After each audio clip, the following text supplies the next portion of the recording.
What do we do when we find out that our child or our teenager has been exposed to pornography or has been actively seeking it out? So when we find this out, we're going to have a number of reactions. Can anybody share either, I mean, you don't have to share from personal experience, but even just as you would imagine how it would feel to find out that your child or your teen had been looking at porn? What kinds of feelings would arise for you? Loss of innocence. Yeah, loss of innocence. What else? Anger. Yeah. Sadness and disappointment, yes.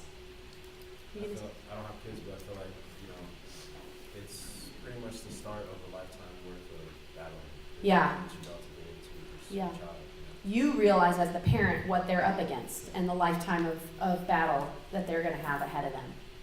Yeah, so what's really hard is to have our own feelings about the fact that our child's been exposed or has been looking at pornography and not deny those or stuff those, but not vomit them onto our child. So having a safe place to go, I mean, we all need that, right? We need that anyways for all the trials of life.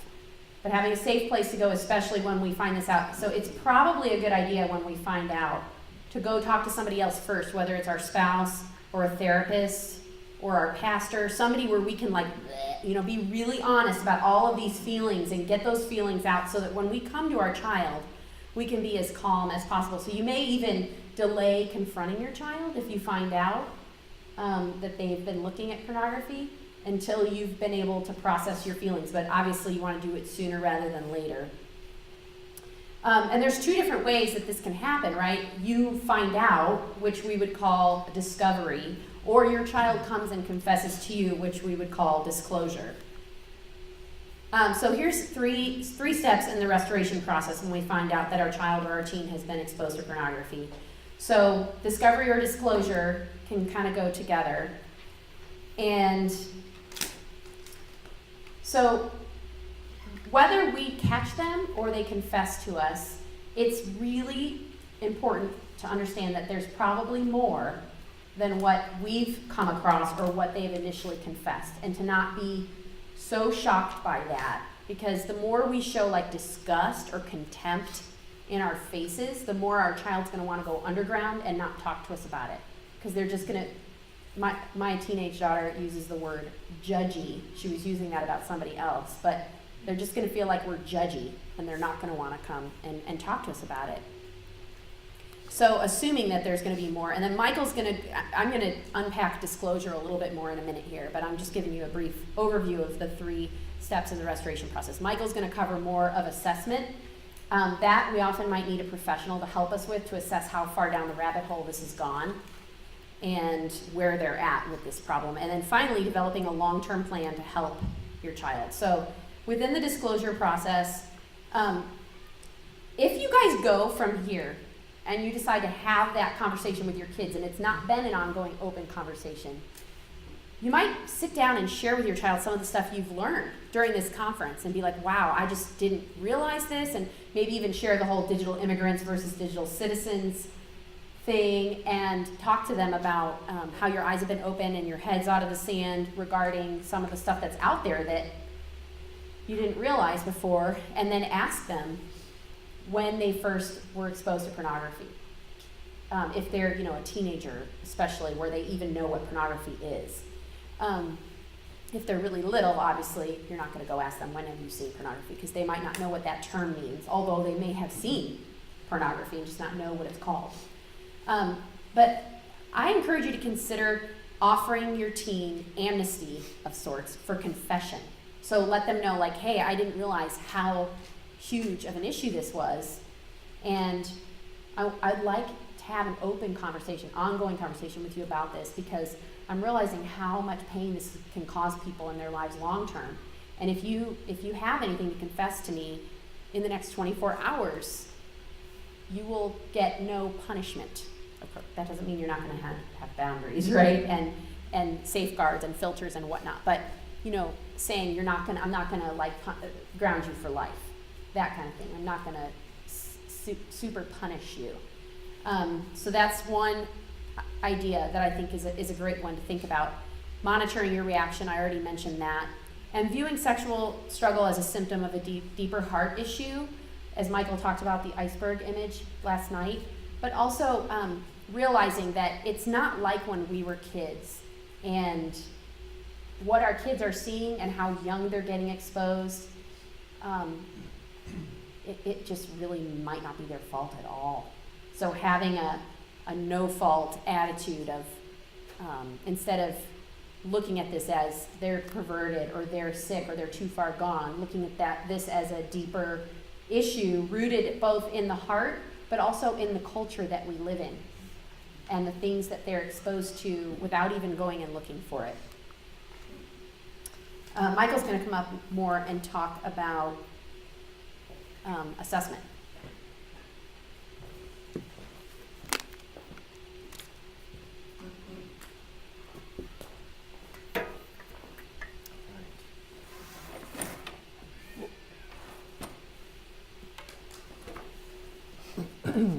Right. So, yeah, assessing basically how serious is the problem, right?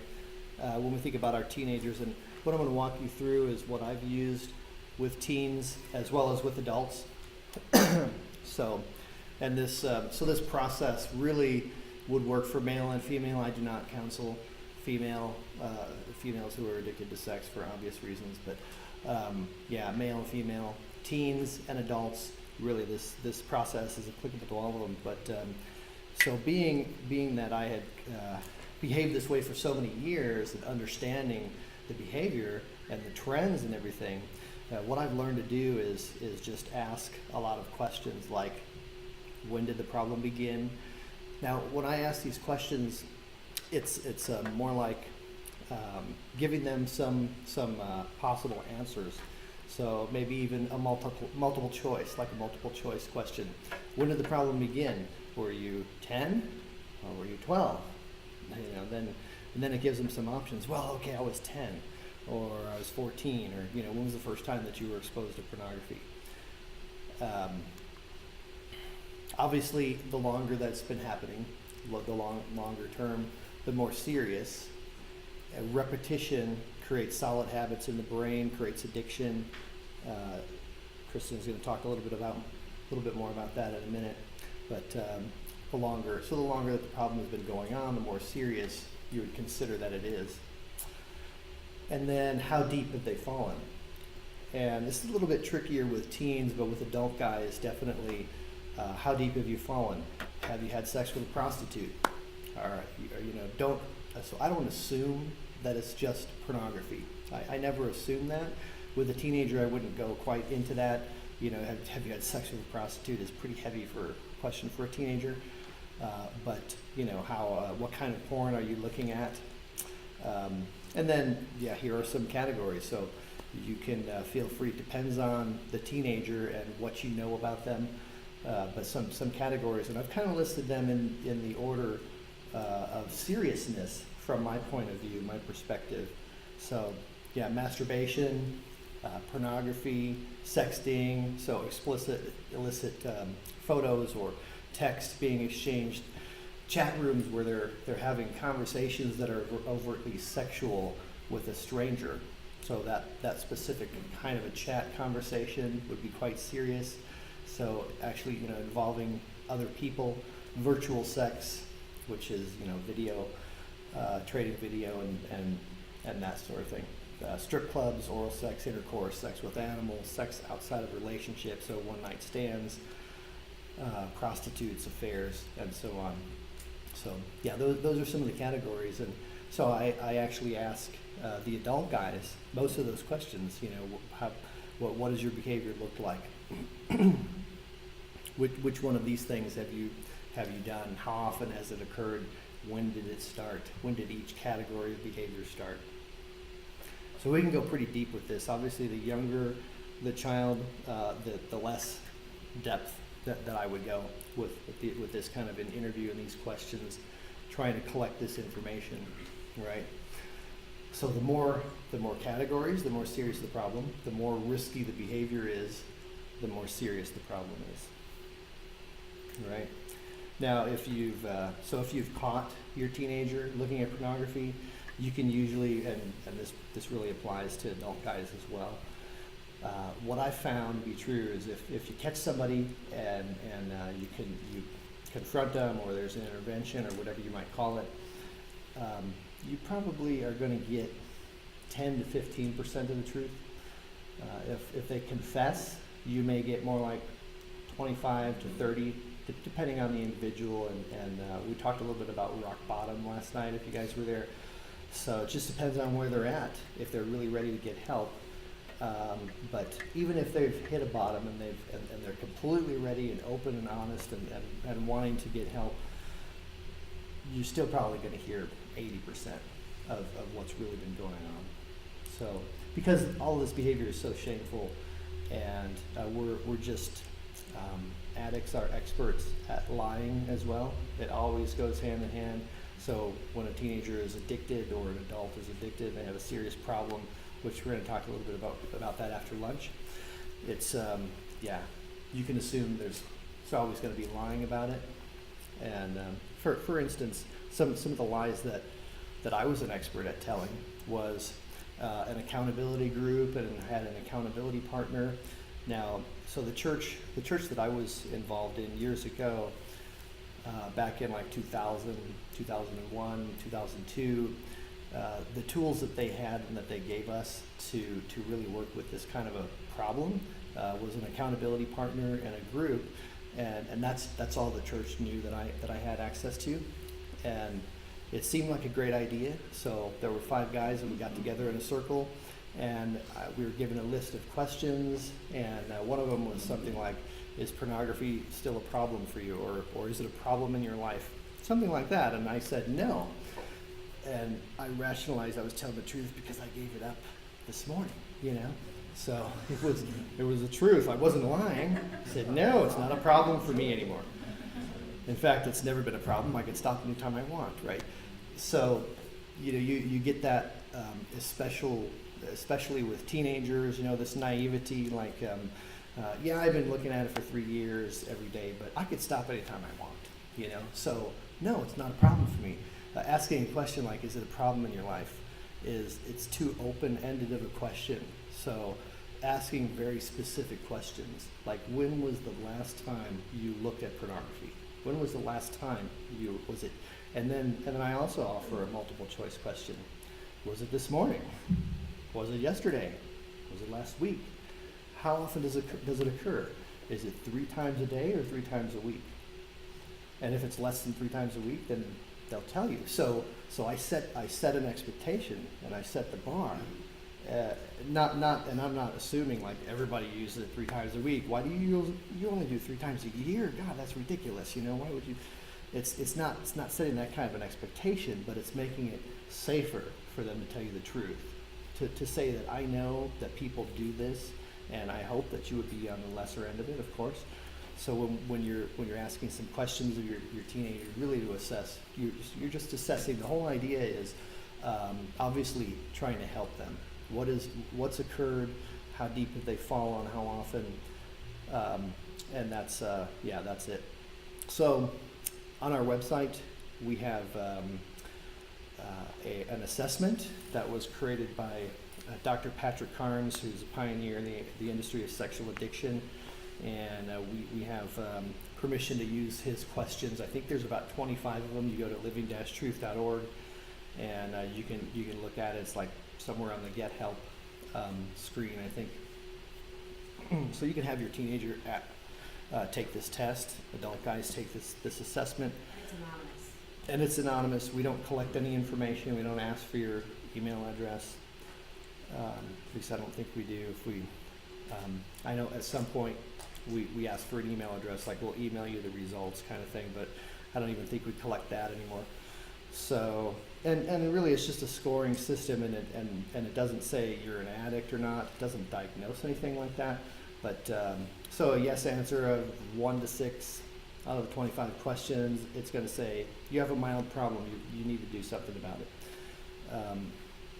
If they answer no to all their questions, like, have you done this or that, if they answer no to all of them and they have a perfect score, you know, they answer no to all 25 questions, it actually still says you may have a mild problem because why are you taking this test? You know, that was my idea anyway. Why are you taking it? So if you want to play around with it, and you're like, why is it saying that I still have a problem? Yeah, don't go and test that out. I don't suggest it, but just in case you're curious and you know, I don't want to get an email saying it's broken. So 1 through 6, mild problem. 7 through 13 would be medium level. 13 to 19, yes answers would be a serious problem, and 20 plus is an urgent problem, like go to the emergency room kind of a situation. So, and I've had teenagers take this assessment, and I've had some of them have an urgent problem. You know, and actually, I want to say every teen that I've had take this survey has been in the serious or the urgent category. So if their parents are taking them to and what we do is called recovery coaching.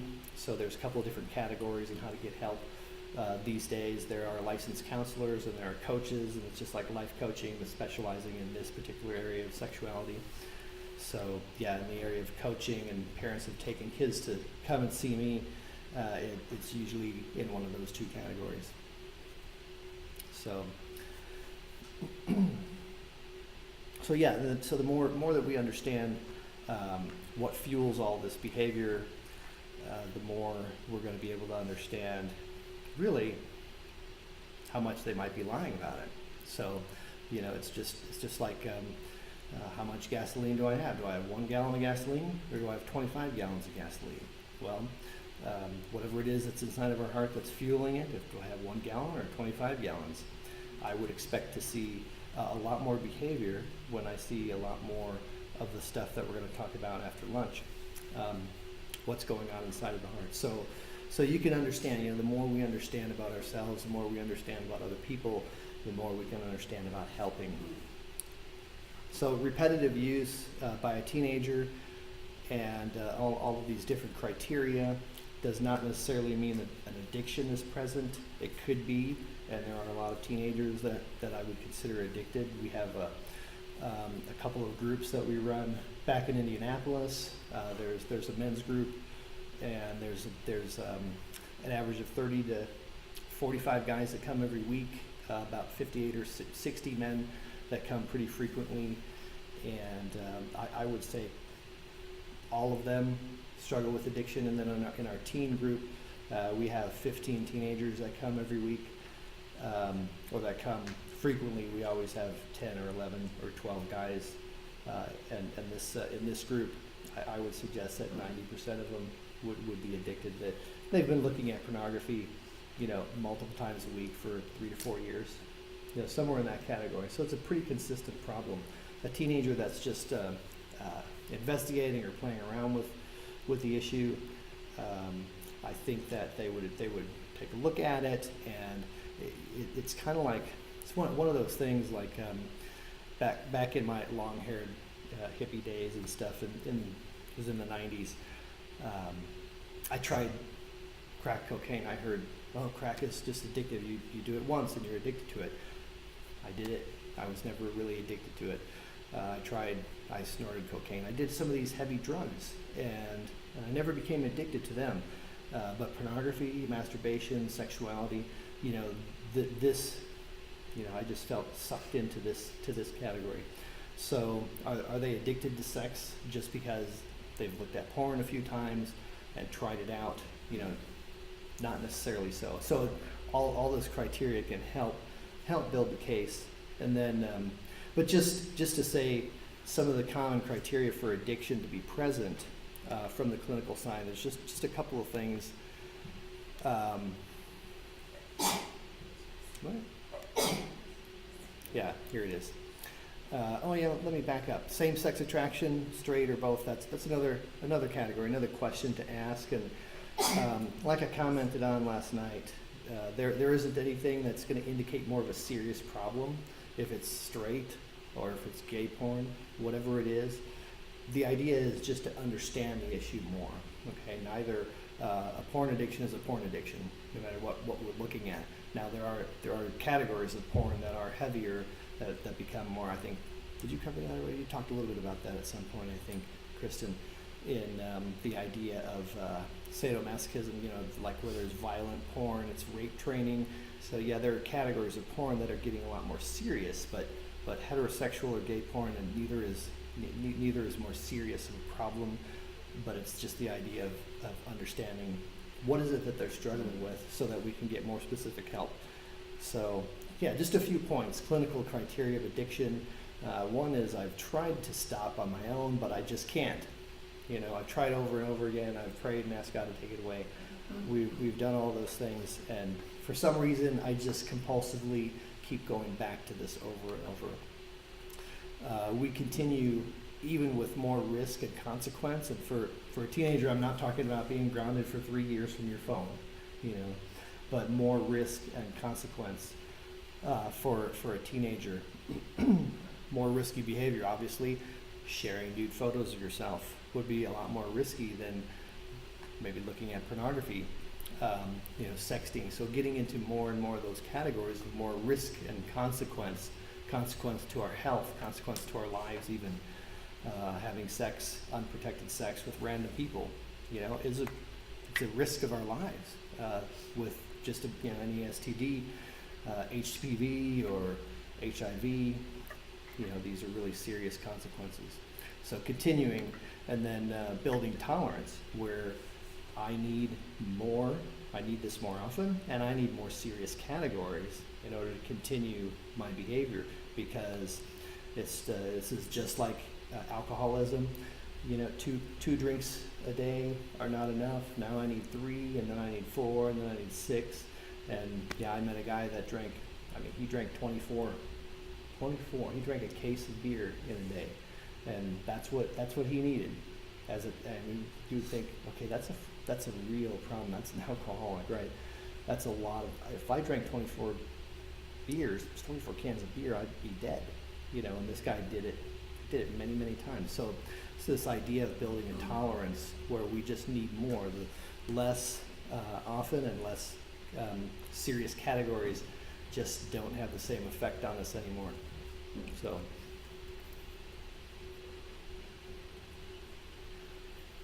definitely we need to deal with these kids differently if it's an addiction. In this session I'm really talking from the standpoint of kids that are not necessarily addicted. Some of the reasons that kids would be using porn, that where there's not an addiction present, the thrill of getting away with it, boredom, testosterone and puberty. We talked a little bit about health issues. I think this is not in my slide here, but ADHD, ADD, depression, anxiety. So there could be health issues and not necessarily an addiction present, but literally, and Kristen's going to talk a little bit about the brain science, but literally we're talking about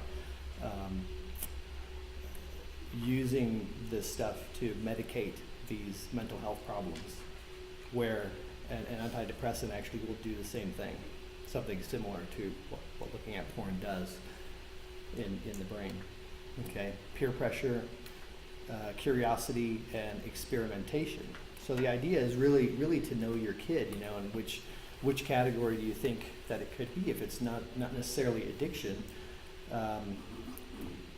When I was 18 years old, my best friend, he had a 1971 Dodge Challenger. It was purple. He loved this car, and he used to rev it up. It's a muscle car, right? So at least on one occasion out on the interstate, we had this muscle car up to about 115 miles an hour. We were just racing down the road, and it was thrilling. Roller coasters, I've loved stuff like that. But so at one point I was telling my teenage daughter, oh gosh, she was probably 11, something like that.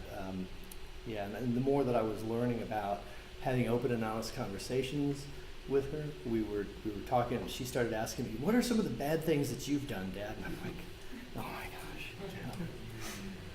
gosh. Can we talk about this later? because my mind gravitates to the worst. You know, what are the worst things that I've done? So I told her about this. I said, well, my best friend Todd, and you know, we had his car going 115. He loved this car so much. He only let me drive it once, and he wouldn't let me go that fast. He was screaming at me when I, went over 50. But we were on the interstate doing this, and she said, we were actually driving at the time. I guess that's what made me think about it. We were on the interstate. She said, how fast are we going? Let's go 115 right now. Let's try it. I want to see that. I want to experience that. So I had to calm myself down because I kind of wanted to, But I was like, no. My Honda Civic is not going to go 115 miles an hour. And it's not purple either. I don't drive purple cars. So yeah, so that's just understanding her. She loves roller coasters. She wants to take risks and experiment with things that I'm not saying I condone. Go ahead, Abby, try it out. Here, look at this porn site. Not that at all. But curiosity and experimentation. If she has looked at something and she's lied about it, and we've had so many conversations with her about sexuality. I'm not, and I inspect her phone every time that she gets grounded from it, which sometimes it's a couple times a week. So I inspect her phone and I look at the history, which what I was talking about in the last session. Yeah, part of the iPhone deal, when you set the parent settings on it, you cannot erase the history on the web browser, so she can't erase the history on the default web browser. And she doesn't install another web browser because she knows that I'll ask her, why did you install that? You can't delete that now. So she knows what to do, what not to do on her phone. But yeah, so knowing your kid, knowing what is it that that they might experiment. Are they experimenting with this, or is it more of a serious problem? So yeah. Now, here's a little video that I want to share with you, and this is this was actually when I was going through that time with my accountability partner and accountability group. This was another thing that the pastor told me in the church that I went to. It didn't exactly happen like this, but it was similar advice. And this is definitely another thing that you don't want to do with your teenager. Dr. Switzer? Yes, come in. I'm just washing my hands. I'm Catherine Bigman. Janet Carlisle referred me. Oh, very reliable. Yes, that's me. Should I lay down? Oh, no, don't do that anymore. Just have it. And let me tell you a bit about our billing. I charge $5 for the first 5 minutes, and then absolutely nothing after that. How does that sound? That sounds great. Too good to be true, as a matter of fact. Well, I can almost guarantee you that our session won't last for 5 minutes. Now, we don't do any insurance billing, so you would either have to pay in cash or by check. Wow, okay. And I don't make change. All right. Go. Go. Oh, tell me about the problem that you wish to address. Oh, okay. Well, I have this fear of being buried alive in a box. I start thinking about being buried alive and I begin to panic. Has anyone ever tried to bury you alive in a box? No, but truly thinking about it does make my life horrible. I mean, I can't go through tunnels or be in an elevator or in a house, anything boxy. So what you're saying is you're claustrophobic. Yes, that's it. All right, well, let's go, Catherine. I'm going to say 2 words to you right now. I want you to listen to them very, very carefully. Then I want you to take them out of the office with you and incorporate them into your life. Shall I write them down? Well, if it makes you comfortable, it's just 2 words. We find most people can remember them. Okay. You ready? Yes. Okay, you're there. Stop it!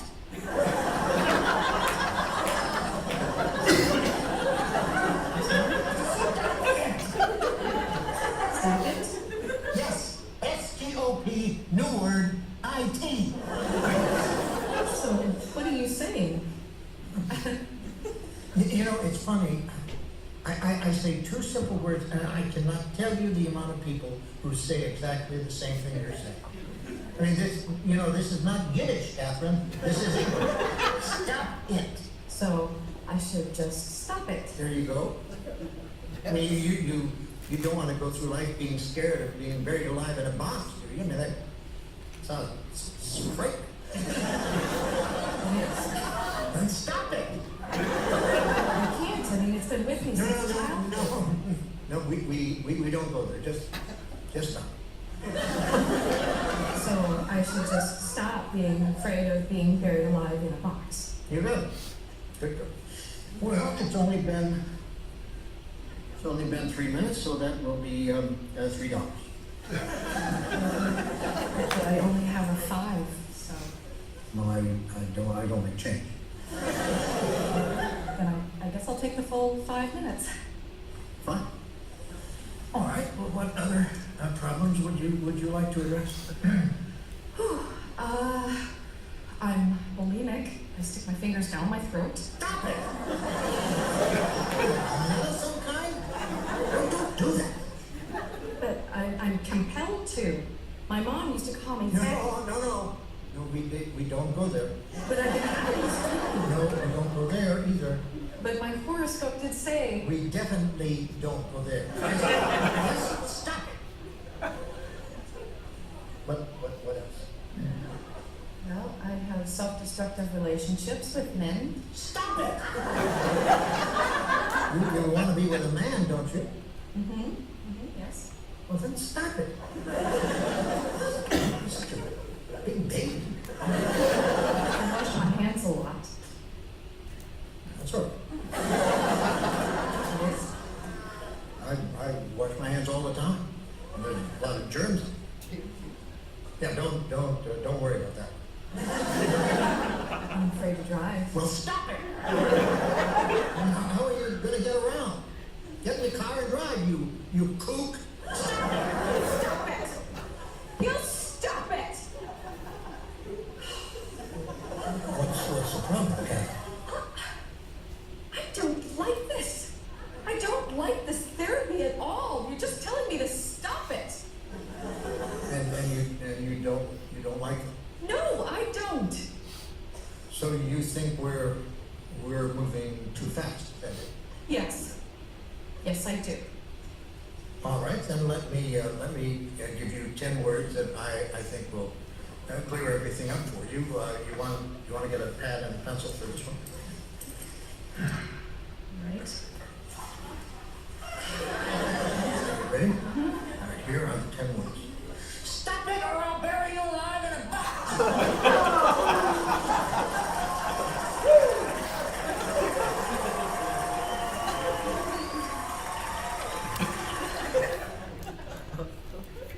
Another great example of what not to do when your child confesses to you that they're struggling with pornography or sexual behavior. What do you notice he uses to try to motivate this woman or to try to address her problem?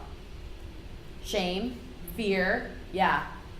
And shame and fear, they don't work, but it's what our society does and what we do in the church a lot. Actually, one of the biggest things that does help is empathy, and we don't have time to watch it, but if you guys jot this down, this is a great video to watch to know what kind of an approach to take towards your kids. If you get on YouTube, see there are good things on YouTube, and you type in Brene Brown, it's Brene Brown, and then just type in empathy. She has a real short 2-3 minute video about empathy and what that means. So, but the gist of it is basically like, instead of using shame and fear, it's using things like either me too, or, you know, if you have never struggled with pornography, you could be like, okay, I haven't struggled with that, but I struggled, when I was a teenager, I struggled with anorexia. Or when I was a teenager, I struggled with cutting. Or whatever, you know, like you can talk about, at age appropriate levels, ways that you felt pain and tried to medicate your pain. That is a form of empathy instead of using shame and fear. Obviously, this is meant to be comical, but that is the kind of response that we often give people, especially in the church. Is just stop that. Memorize this Bible verse, and then you'll be okay. We over-spiritualize and oversimplify how to overcome problems like this, and it just does not work. So I am going to talk to you guys about developing a long-term, multi-dimensional plan to help your child. And all of this we do relying on a team of people for support. Again, don't try to do this by yourself. And notice that I say long-term and multi-dimensional. This is not a quick fix, and it's not here's one strategy. So we're going to go over 4 different strategies: how to help your child spiritually, emotionally, relationally, and physically. Because if your child has gone down that rabbit hole very far at all, then the further down they've gone, the more help and intervention and the more time it's going to take. But regardless, let's take a really well-balanced approach. So spiritually, okay, we have to be careful not to over-spiritualize this problem. Like if you just love Jesus more, or if you just memorize more Bible verses, or if you just anything, okay? If you just is a very minimizing and oversimplifying term. So we have to be careful not to do that. What we can do is show them the love of Christ and point them to his grace. This is a picture of the prodigal son and the father. That kind of attitude of like, come back, welcome home. Our children, if our kids have been into this stuff, it's like they're the prodigal son eating the pods of the pigs, you know, in the story. And they are starving. They've been trying to feed a hunger that they've had. And what they need is love and grace and mercy. They also need for us to pray for them and teach them about spiritual warfare. We don't have time to do this in this conference, but back home with the groups that we lead, we do sessions specifically on spiritual warfare and the aspect of spiritual warfare as it relates to struggling with sexual integrity.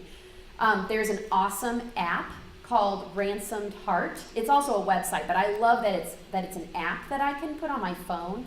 And they have all these different warfare prayers. There's a prayer for sexual healing. There's just a daily prayer. There's a bedtime prayer. We use those in our family a lot. You can either read along with it, or you can either read it like out loud, or you can pray along with him as he reads it out loud to you. So like a lot of times when I'm driving, I'll put the prayer on and I'll just be praying in my spirit along with it. But it's a great way to learn how to be aware of the spiritual battle. It's a good way for us to teach our kids, hey, not every thought that comes into your head is your own, and you have an enemy out there that wants to steal, kill, and destroy. That's why he's distorted this good gift of sexuality that God's given us. And one of the main ways he's done that is through pornography and the over-sexualization of our culture. And also on the spiritual front of helping your child is teaching them about their identity in Christ. There's so many great resources out there of like, you know, helping them know they are forgiven. They are fully loved. There's nothing that can make them loved more by God. And just helping instill into them their identity in Christ, because if they feel bad about their sexual behavior, they're going to have a lot of shame messages in their head, like I am worthless or unlovable or this is unforgivable. And so reinforcing, no, you are loved and accepted and chosen. The next part of a plan to help your child is to help them emotionally. So consider, do they need professional counseling? Professional counseling is not like that. That's obviously a total joke. I think everybody needs professional counseling because I think we're all broken. We all have pain in our lives. And whether, depending on what our struggles are and our issues are, there are different counselors out there that are specialized to work in different areas, but can I call on you guys to stand up? Robert, Kia, and then are you one of the counselors in? Okay. Can you guys introduce yourselves real quick? I'm Robert Hart, counselor at Living Hope. There's actually brought some stuff today, so there's some materials on the table if you want to take a look at it. And I'm Kia Hart. This is Elaine Caballero. I'm with therapists at Living Hope. He's the center director and a therapist. We're therapists. And she's my wife. Oh, And partner. that's awesome. We're friends. So my life was literally saved by seeing a therapist after I went through all the brokenness and pain of my first husband's sexual addiction. She was able to help me on all different kinds of levels. Really, professional counseling, if it's a good Christian counselor, could cover all of these areas. It could cover emotional, spiritual, relational, and physical. So I'm putting it under emotional because I think that's a deep, deep trail that a counselor can take you or your child down. But it really can cover everything. And they can also help you determine if there are other issues like ADHD, anxiety, depression, that you need to take your child to see a doctor to address these issues. And also under the emotional category is being available to your child. So making yourself emotionally available to hear them without snapping at them and getting angry. And that might require some therapy on our part, right? To deal with our upset over our child's struggle, our anger, and our frustration with them. Okay, helping our child relationally.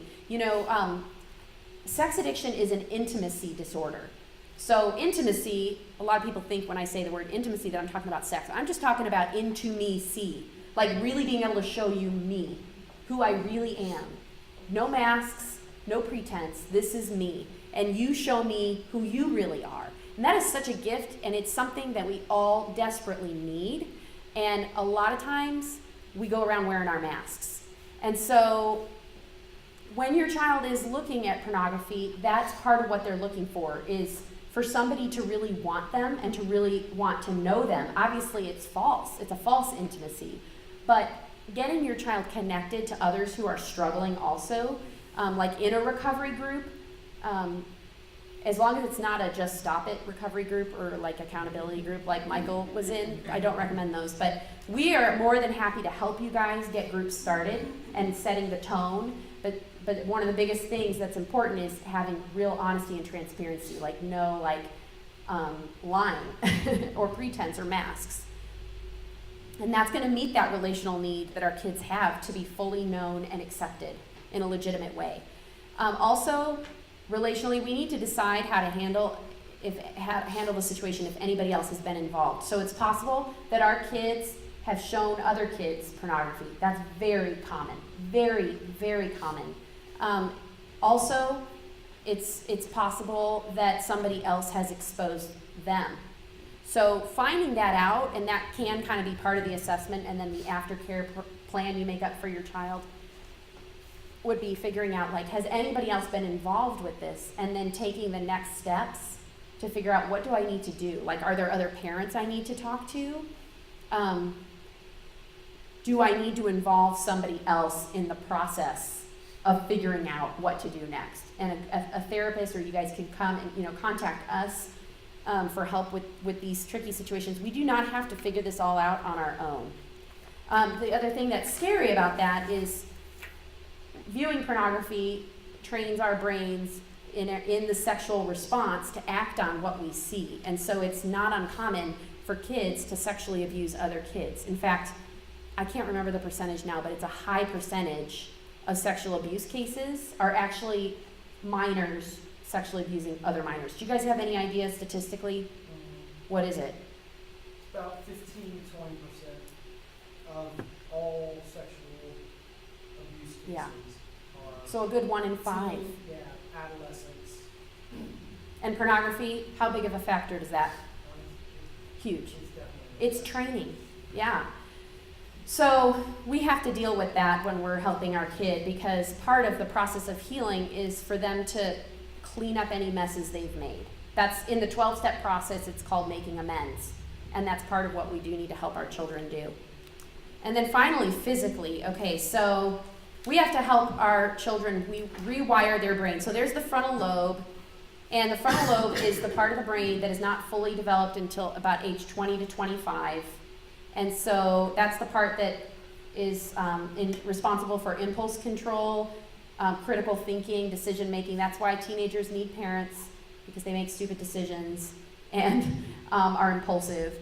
And so we can be the frontal lobe and be that part of their brain by stepping in and using a lot of those media standards and tech guidelines, and even limiting which friends our kids are spending time with. If like one of those friends was the one that introduced them to pornography, just making some of those decisions for them, because the longer our kids can go without viewing pornography, the more their brain can start to rewire itself, because it's gotten literally damaged by the porn use. It's not hopeless. The brain can be rewired. And for more information on that, go to Fight the New Drug.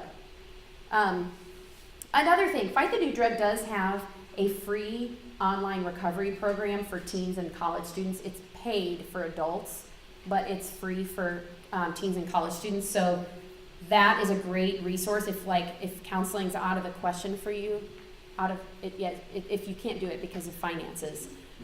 That's another resource.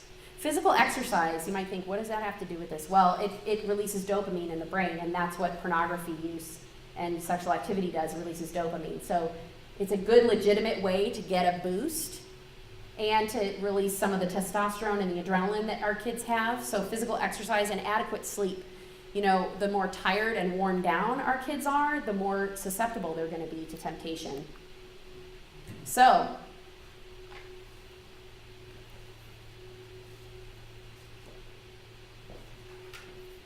we'll open it up now for questions.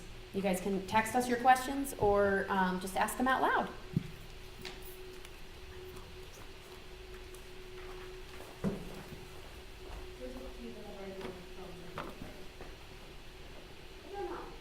What's that? She was saying she thinks some came in on our phones. Did you get any on your phone? I did. Okay. I did. Yeah. I don't have any. Uh-huh. She's going to the restroom.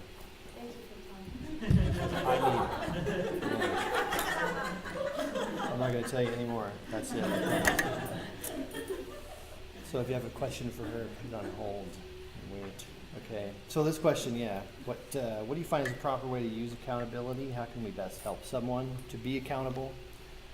And avoiding shame for people who struggle. And that's a fabulous question. I really love that question because of my personal experience with accountability, and that was just the way that I think in the Christian circles that I was in for many years in different churches and so on as well. Just the idea of accountability. That's what it was. It was asking a very vague question and something that I could slither out of, or even if in that group when somebody did confess and the question was, is porn still a problem for you? And somebody said, well, yeah, I looked a week ago. So that's what we did. We were looking at each other like, what do we do now? Okay, so what? Stop it. We didn't know what to do. That was it. Don't do that anymore. I'll pray for you. And those are, stop it's not great advice. I'll pray for you. That's great. That's great. Let's do a study on purity. That's great. Those kind of things. But what do we do in accountability? The word, that's what it means. In Indianapolis, there's so many people. That's what it means. Like, I'm gonna have you ask me that question every week, and just the word accountability just left a bad taste in my mouth because when I had an accountability partner, I just lied. Even when they asked me, "Did you look yesterday?" No. It wasn't any help or any benefit at all. So what does the word accountability really mean? And it's to give an account to somebody. what are we giving an account of, or what are we giving an account for? So what I encourage guys to use, and ladies as well that struggle, is to redefine what are we giving an account for, okay? You're not my parent, you're not God, you're not going to, are you going to beat me with a baseball bat if I look at porn again? There's, what is that relationship about anyway? And what it is it's about, we need to make accountability about knowing each other on deeper levels, having more deeper and godly, intimate relationships with same gender. So going deeper, give me an account of if a guy, the guys that I help in these support groups and stuff that I run, the questions are, have I looked at porn? Well, what we do is, and I'm going to talk about this after lunch, we create closed groups where it's only open to guys who have had in the past or currently have a struggle with sexual issues, pornography, or whatever else it is. So with a closed group like that, we understand that everybody here struggles. So if you show up, you look around, and everybody struggles. So that kind of a closed group allows safety. So now we can talk about who we really are. We could share what we've really been up to, or at least those percentages of it. We gain more confidence every week that we come, and we can go deeper and deeper, and guys can confess more and more what they've really been doing. So I don't ask guys, have you looked at porn over the last week? When it's that kind of a context, the expectation is that you're going to confess. So we just have a time where we say, you can confess, and you can talk about your week.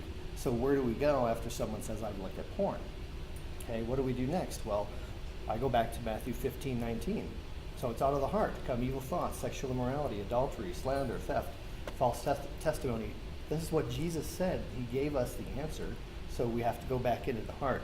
But we ask. So the idea is, what's been going on over the past week that may have caused you to behave this way? Explain your heart to me. I want to know you. So to be fully known. That's what accountability should be. To give an account of who you really are. What your where are you at? Where's your relationship with Christ? Where's your relationship with your wife, with your kids, with your peers, with your friends, and so on and so forth. So that's what accountability really needs to look like. More questions? I have one. Mm-hmm. Go ahead. Okay. So this is a question. It's okay. Now he's going to the bathroom. He's trying to get me back. Hey, it's a small enough group. I feel like you guys. And hey, after all we've talked about, I think we can go there, right? Okay. Is rewiring harder for someone that these things happened as a teen but are now adults? Yes, it is. So the more immature the brain is, the less it's fully formed and those neural pathways are formed, the more impressionable and the more deeply set in. It's not hopeless. There can certainly, the brain can be rewired at any point in time. It's one of those miracles of God's creation, of our greatest organ in our body. But certainly it's more difficult the younger we are when these things happen. I think I answered that question.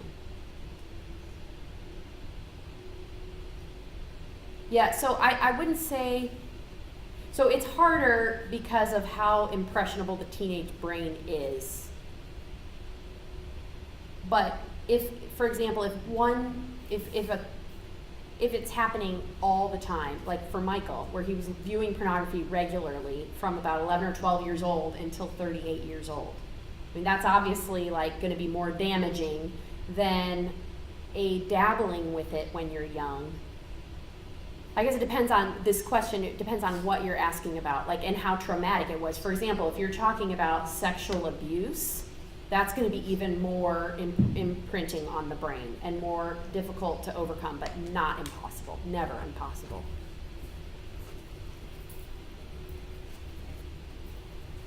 You're Go done? ahead. Oh, that was good timing. It was.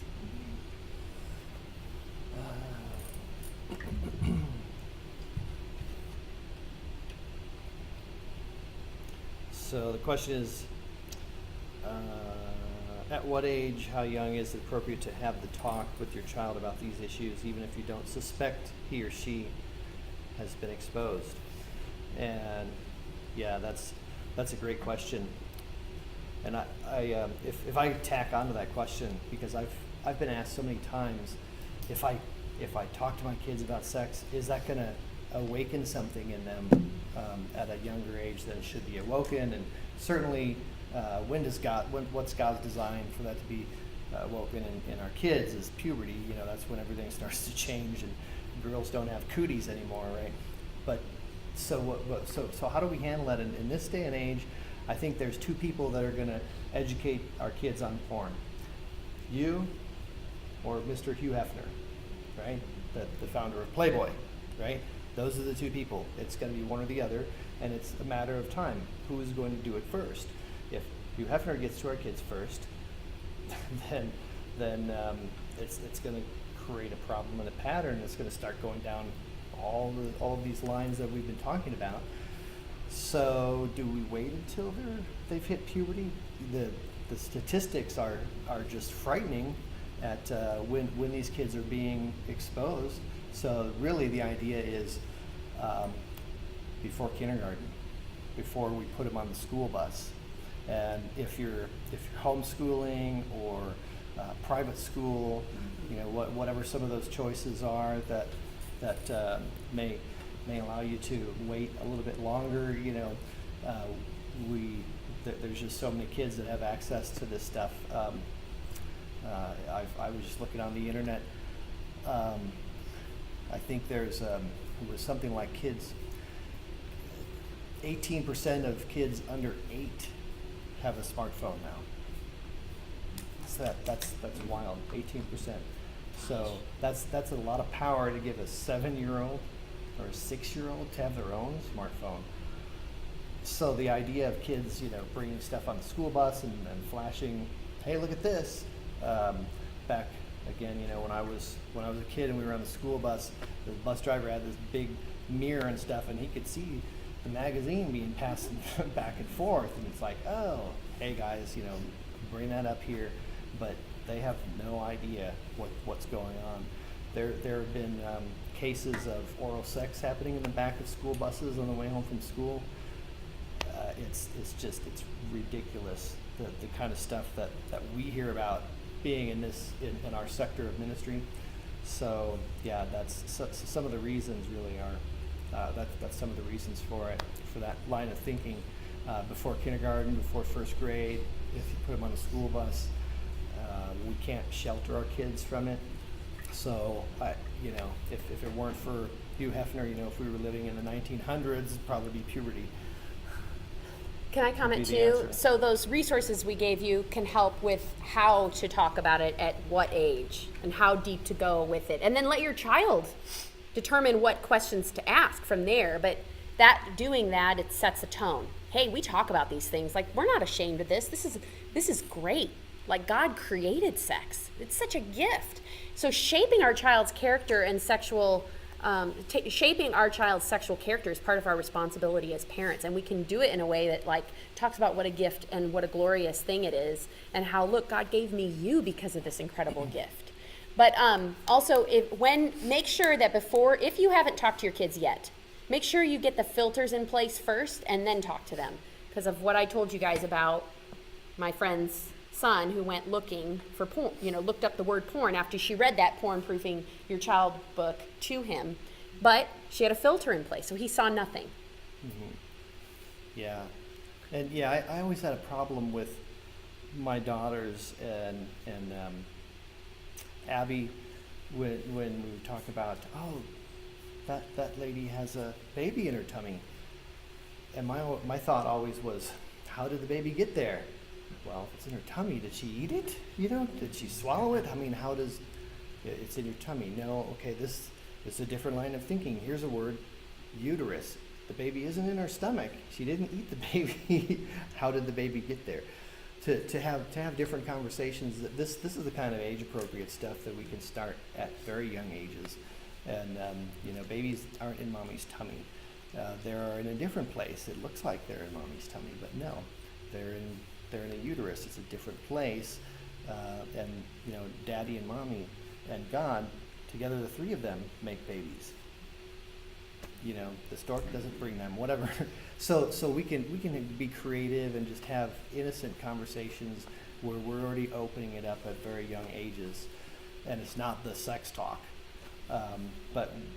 So instead of one talk, sit down, it's really an ongoing conversation that begins when they're 3 or 4 even, and starting there, that lady is really fat. That's not a good idea for your kids to say that, but they have no filter. That's what they say. Why is that lady so fat?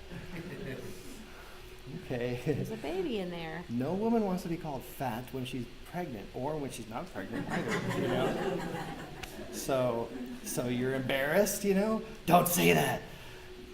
Monitor your reaction, She's not fat. She has a baby in her uterus. She doesn't. We don't eat babies either. Yeah.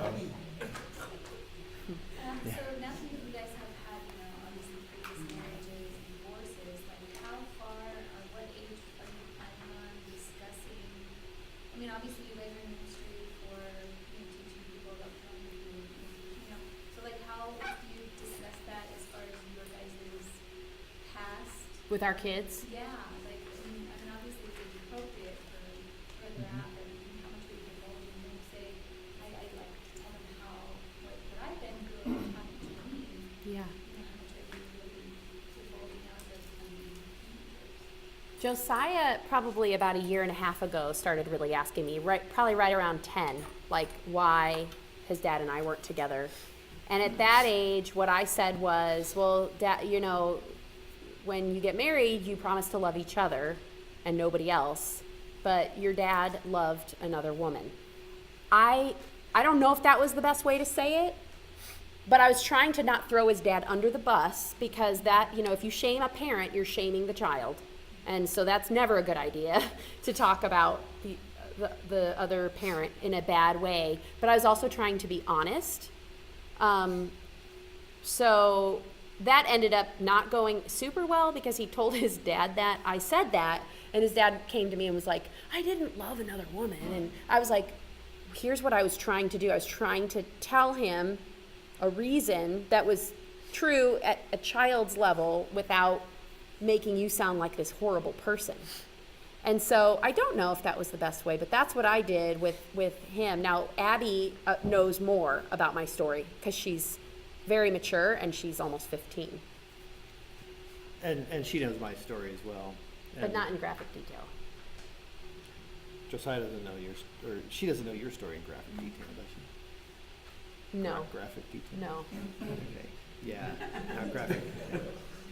Yes. My daughter has more open conversations with my wife, which is great, yeah. Than she does with him. She talks to me more, asks me more questions. But yeah, but she is pretty open. Abby comes to me and says, Dad, I'm starting my period and I need some tampons. Can we go to the store? I'm like, okay, yeah. Uh-huh. She's like, I need it. What? Here's $5. Good luck. Yeah, right. Get on your bike and ride over there. Yeah. No, but She says, I need them right now. We need to go like now. before she ever Okay. started her period, because he was a single dad for so long, he went to the store and bought a cute little pouch and put the products in there and put it in her drawer and said, this is for you when you start your period. And so he set the tone, from the get-go of you can come to me. You don't need to be ashamed about this. This is a gift, and this is part of God growing you up. So you set the stage for her to feel comfortable, be like, go get me tampons, Dad.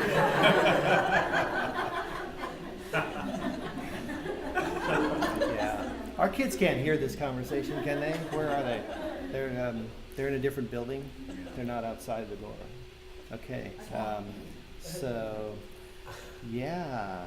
Tampons. What else do we talk about? Yeah, Periods other and questions? tampons? I thought I Oh. was going to say something. Yes, else. okay, do I? Now, hang on a second. Oh.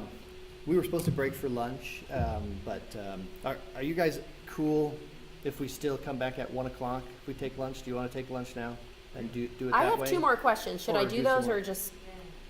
Yes? Okay. Is that okay? Just All take right, a I'll be shorter lunch quick. then? Shorter lunch? Yeah. Marriage question. Would you recommend adding safeties on technology to block your husband without telling him first? No.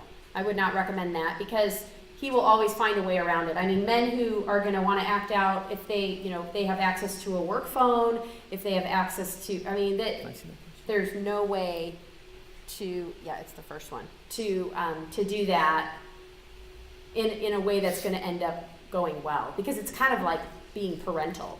Now, what you can do, this is probably a rabbit trail, and you could come talk to me later privately, whoever wrote that question, but is talk to your husband about, I will not tolerate pornography being in our marriage, because that's your boundary, and let him know what your boundary is going to be if he chooses to keep watching porn.